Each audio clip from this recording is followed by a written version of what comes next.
Millions visit New York for its landmarks, but those same landmarks are slowly being destroyed, not by enemies, by New York itself. Let's go.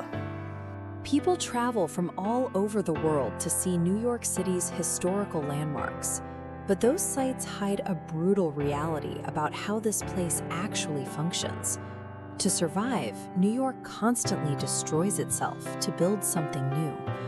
The reason for this constant churn comes down to geography. Manhattan is an island surrounded by deep water and natural harbors. Unlike cities in the Midwest or the Sun Belt, New York cannot simply pave over cheap land and sprawl outward.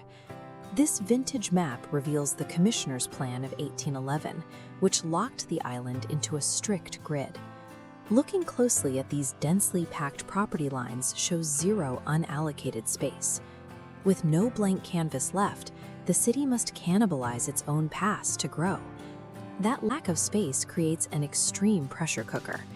A city striving to remain a global financial and cultural center cannot afford permanence. It is forced into a relentless obsession with whatever comes next. When large sections of the city become obsolete, they aren't abandoned. Instead, New York hollows out its massive industrial zones and repurposes the shells. Dead infrastructure frequently becomes public green space. The High Line is a 1.4-mile elevated park built directly on top of an old, decaying freight railway that used to serve the West Side factories. Look at the imposing brick facades and heavy sky bridges of the old Nabisco factory complex. In 1912, this was an industrial bakery where the Oreo was invented. Today, the interior has been completely gutted and reborn as Chelsea Market, an upscale commercial food hall and office space.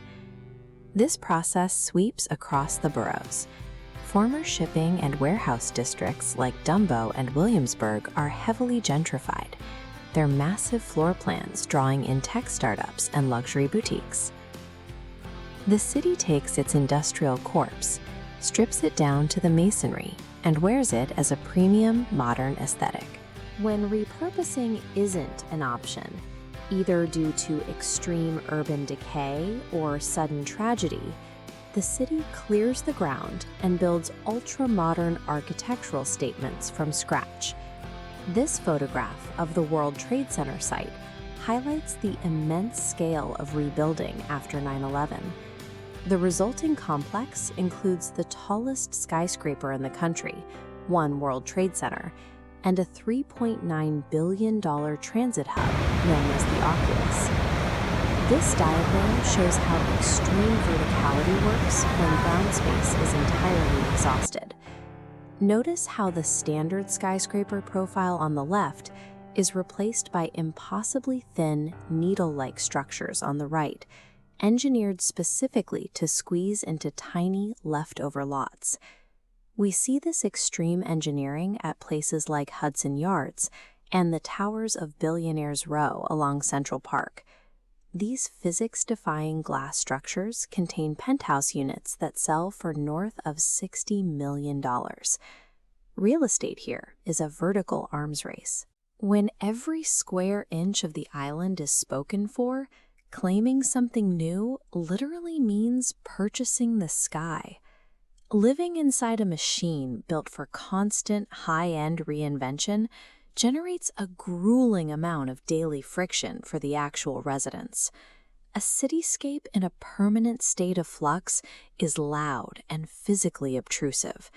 Blocks are choked with scaffolding, renovations create deafening noise, and routine travel is blocked by endless repair projects. Then there are the logistical flaws of the original design.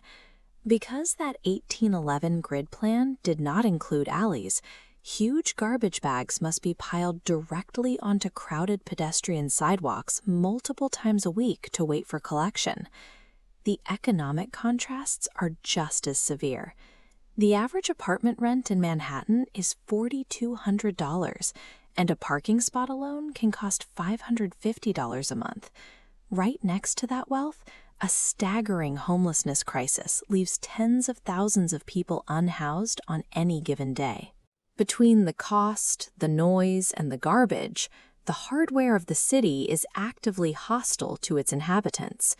Simple daily existence is an expensive challenge. Why subject yourself to these conditions? Why do millions of people pay a premium to live inside a construction site? For many, the physical friction is the necessary tax for access. In the financial sector alone, the average salary is $422,000. People move here specifically to get ahead, enduring small apartments and $60 parking fees for a seat in what they describe as the middle of the world. That promise of advancement draws a massive international population, with over 3.2 million residents born outside the United States. They arrive with a work ethic that thrives on the very pressure the grid creates. This concentration of global ambition sustains an environment where the sheer density of talent generates opportunities that are impossible to find in more comfortable, spacious cities.